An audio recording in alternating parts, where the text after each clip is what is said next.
கேள்வி. கிடையாக கிடந்த கடிகாரத்தில் மாலை 3 மணிக்கு மணிமுள் தெற்கு திசை நோக்கி காட்டியது. அவ்வேளை நிமிடம் முள் காட்டும் திசை யாது? இங்க இப்ப சொல்லிருக்கு மணிமுள் தெற்கு திசை.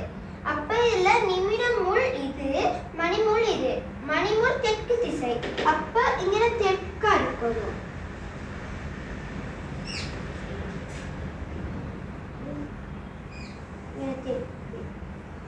நீ கேட்டிருக்கு நிமிடம் முள் காட்டும் திசை. அப்ப தெற்குக்கு எதிர் திசை வடக்கு.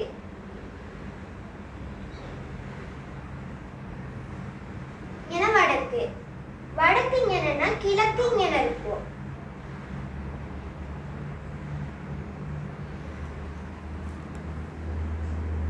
கிழக்குக்கு எதிர் திசை மேற்கு.